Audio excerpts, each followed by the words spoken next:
Good afternoon, Coach. Great to see you. Congrats. Thank you. At this time, we'd like to welcome to the Final Four and to the main interview room the head coach of Houston, Kelvin Sampson. Coach, we'll ask you to begin with an opening statement, then we'll take some questions. Really proud of this team. Every team has a journey. It has to start not knowing what they're going to be, just kind of figure out how to stay in the moment early. June, July, September. We start the season so early now. Of course, I'm so old, I remember when season started after Thanksgiving. Now, you may have 5 guys transfer by Thanksgiving. But the team this year is very much a player-led team. We have great player leadership. We have players that really care about each other and the program. And I think that's reflected on how they have handled adversity when they went on the road. We weren't a great team early in the year, but I've seen that many times. Over the course of the year, your team gets better and better and better. And guys like L.J. Cryer and J.1 Roberts, Emmanuel Sharp, JoJo Tugler, Javier Francis, Malik Wilson, Terrence Arsenault. We had all those guys back, and that really helped. A guy like Milos Uzan, and he made great progress as the year went on, and I would give a lot of credit for that to our returning players. Coach, we'll take our first question up front. In the center, Dan. Kelvin, hey, Dan Wolkin from USA Today. There are 6 players starting for the Final Four teams who are 23 and older. Obviously, that reflects college basketball in general, getting older. How hard would it be to coach a team, like Duke? I mean, obviously they have great talented players, but a much younger team in this era to get this far? Well, the thing that, of course, I had a up-close look at Zion James. They didn't start 5 freshmen. They started 3. The brilliance of John is how he insulated those guys with veteran guys, and they don't get talked about enough. Zion James, when he was at Tulane, smart, tough, winner. For them to identify him, evaluate him, and say that's what we need with these 3.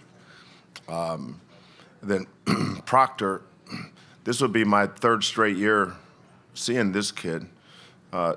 Duke came to Houston when John first got the job, and he came to Houston and scrimmaged us in October. And Proctor and Filipowski and I can't remember the other big kid. He's with the Dallas Mavericks now. But I remember watching that team, and Proctor's a pro. I don't know if Zion is or not, but he is a professional role player. It's exactly what they needed. And I think you can get away with playing some freshmen as long as you got veterans around them. But those guys stopped being freshmen somewhere around Thanksgiving. By Christmas, hell, they might have been sophomores. Now they're just pros. So, but they have a good team. John and his staff's done an excellent job developing this team from, I think they lost to Kansas, is that right? Early. Lost to Kentucky early. And that was probably part of the plan. You may lose those games. People lose their mind, but people that lose their mind ain't coaching the team. He is. I think he had a plan. But let's throw him out there, and if we have some success, fine. If we have some failure, that's fine too. We want to be the best version of ourselves when we get to February, March, and now we're in April. So I have a ton of respect for him. I'll tell you how good John Shire's been. Nobody talks about him replacing Coach K anymore. He's John Shire. He's got his team in the Final Four. I think that speaks volumes of him. Good for him. Coach up front on the right, Aaron. Hey, Coach. Aaron Beard with the Associated Press. I'm curious, you just talked about the transfer portal and all the changes that have gone on. I am curious how much that's affected your enjoyment of the job and the challenge of building a championship team, considering how drastically different it is from 5 years ago or 10 years ago. I don't think that necessarily applies to my program, though. Last year we brought one kid in the portal. Our program is very much a homegrown program.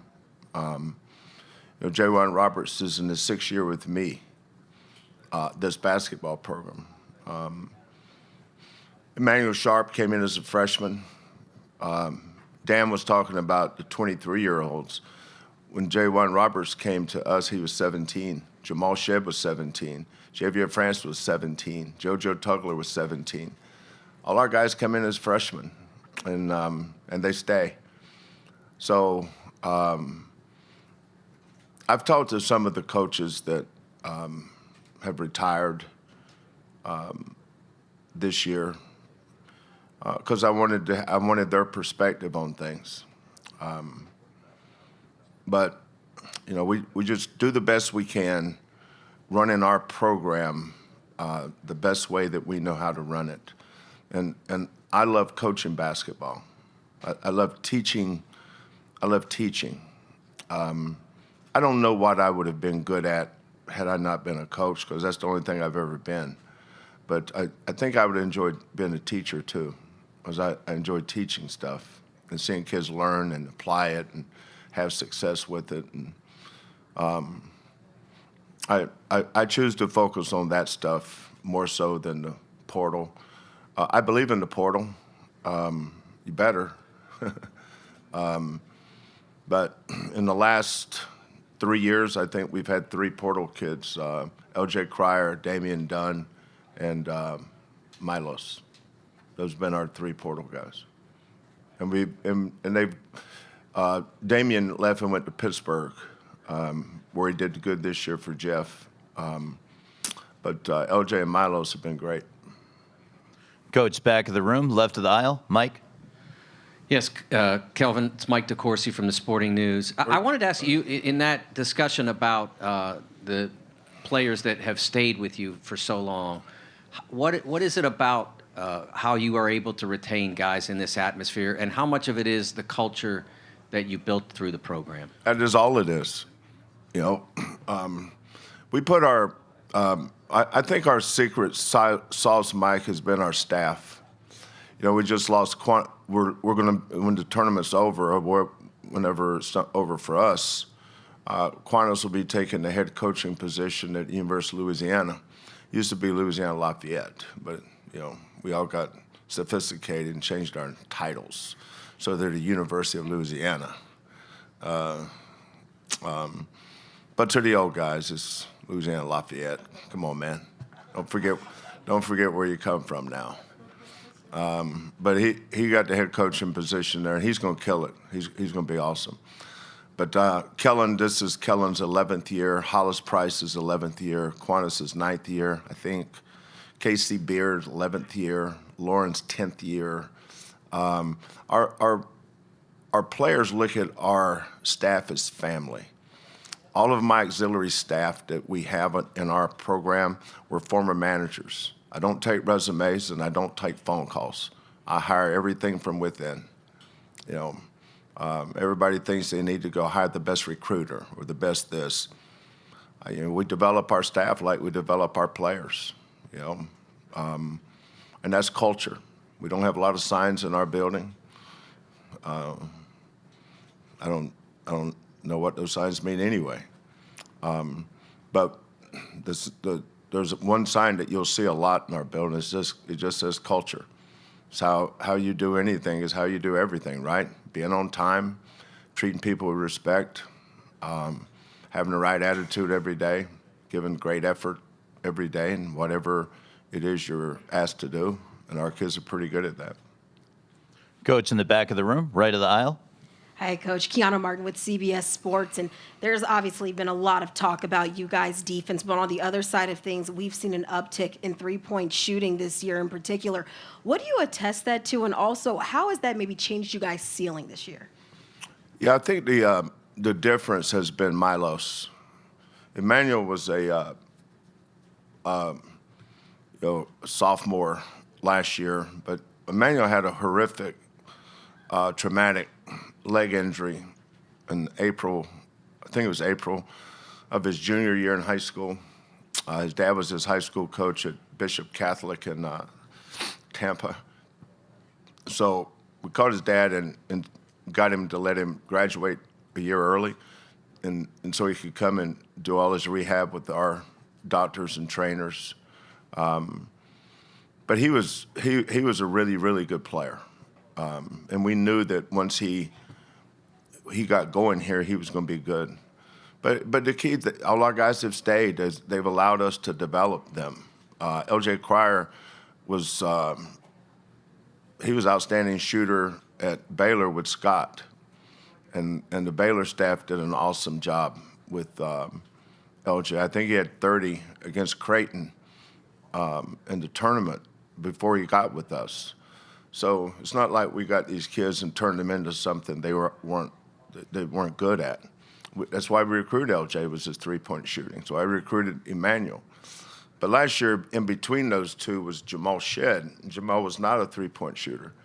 And we said, how can we make our team better? I've never worried about losing players. You know, everybody, the narrative with most guys when the season's over or before the next season starts is, how will you replace this guy? How are you going to replace Jarris Walker or Quentin Grimes or Marcus Sasser or Jamal Shedd? I've never really worried about that. That's never, I mean, I'm going to miss him. But, you know, the challenge of the coach is, okay, we're losing Jamal. How can we get better? And I thought that's where we had a chance to get better, is be a better three-point shooting team. We weren't going to be a better defensive team. I mean, Jamal's the best guard defender I've ever had. It's hard to get better, but the team can get better. You know, name on the front of our jersey didn't say Jamal Shedd, it said Houston. How do we make Houston better? So Milos was a kid that shot really good his freshman year at Oklahoma in the Big 12, not so much his sophomore year. And so we tried to research why. Why did his shooting go down? And is that something we can develop? And so we figured that out, and the answer was yes. And you know, his three-point shooting has really helped this team. Terrence Arsenault off the bench, you know, he and JoJo didn't get to play in the tournament last year because they were both injured. Everybody talked about Jamal Shedd injury, but the injury that hurt us more than any other one was JoJo Tugler not playing. But Malik Wilson has gotten better as a three-point shooter, Terrence, and then the three starters. So we collectively have more guys that can make a three. We've gone from being a three-point shooting team to a three-point making team. There's a difference. On the right side up front, John. John Fanta, Fox Sports. Kelvin, kind of a two-parter here. How much does 1980 to 85 Montana Tech, the early wake-ups, and, you know, taking snow off the car and getting ready to, I can see the flashbacks right now. When you went through those types of days and, you know, you get mentored by Judd and others, how much does that build you for your first days when you got on this job, and what made you believe, all right, the things that Houston says they're going to do to elevate our program as I'm elevating it are actually going to occur? Yeah. You know, Tom Izzo and I text each other a lot. We actually used to be roommates at camp, Michigan State's basketball camp. We had bunk beds. I can't even remember who was on top, the top bunk or the bottom bunk. But you know, when you're a grad assistant for Judd Heathcote, you're really a manager.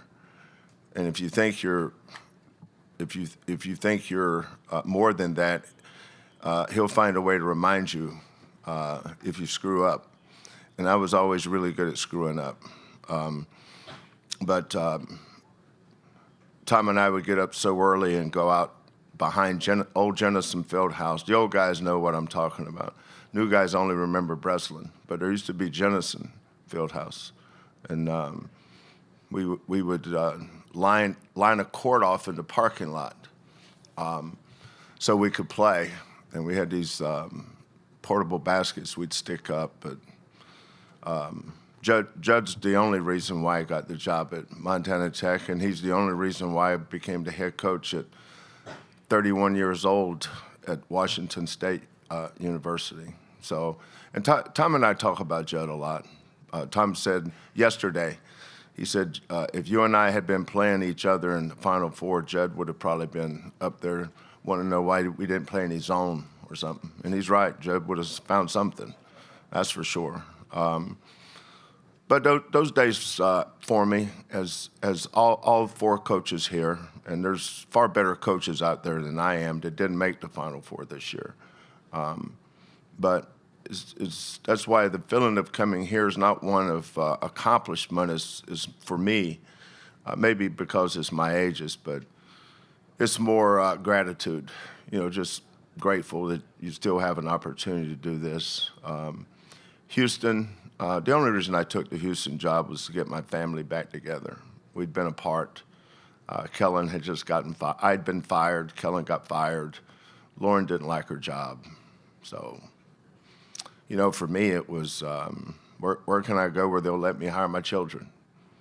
You know, if they had had a nepotism law where I couldn't do it, I wouldn't have taken that job. Up front on the left of the aisle. Coaches, there's kind of a divide in this Final Four. You got you and Bruce Pearl, and then you got two guys that are young enough to be your sons. Thank you. Appreciate that. I hadn't quite looked at it like that, but I will now. You and he have negotiated difficult waters and been through adversity. And how much does that mean? And could you also just address the same trend toward younger head coaches being hired these days? Yeah. Well, I coach against my son Kellen in scrimmages all the time, and he's always kicking my butt. So I'm used to getting beat by younger guys. I think it's great for the game because the game should always be about the future. You know, we should honor the past, but we shouldn't live in the past. Sometimes we do that too much. I saw that at Houston. All people ever talked about at Houston when I got there was Phi Slamma Jamma. And I'm thinking, none of the kids that I'm recruiting, nor their parents, have ever heard of that. You know, that's the past. Honor it. Let's honor those guys. But for God's sake, don't live in the past. When I look at Todd, John, makes me feel good about the future of the game. You know, I still think Bruce has got a lot of good years left. He's a youngster. He's only 65. maybe not so much for this old one, but the game is in good hands with the young coaches. And I think they're better set up to navigate these choppy waters that we have in front of us than maybe the old guys that coached the game when there was no shot clock, no three-point line. And then we had a 45-second shot clock, and most of these young ones didn't even know that. But I know I learned from them. There's a lot to be learned from these young guys. You know, how they do things, their ideas, their energy. There's a lot of things I don't know. You know, I've always been pretty good about not knowing what I don't know. But I've learned a lot from Kellen and Quantas and Hollis and KC. I learned a lot from my staff. And I encourage them to call up other people and ask how they're doing this stuff. Because I didn't know anything about NIL or I should think it was sacrilege if you transferred it inside your own league. You know, that would never have happened. So now, you know, it's just a different time. But with guys like Todd and John and so many other great young coaches, I think they're better prepared to handle this stuff as we move forward. We'll take one last one from Joe in the center. Joseph Duarte, Houston Chronicle. Kelvin, Karen told us a story about when you were gearing up for your first Final Four at Oklahoma. The excitement was you were going to get to have that Friday open practice. With COVID, you probably didn't. Did you get to enjoy 2021, or is this sort of, how does this one feel because of everything the first time around, and maybe you didn't get to enjoy it? No, that's a great point, Joseph.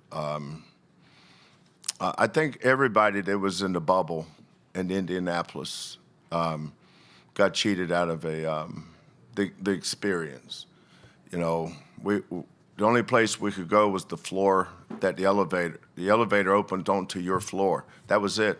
You couldn't go down a floor. You couldn't go up a floor.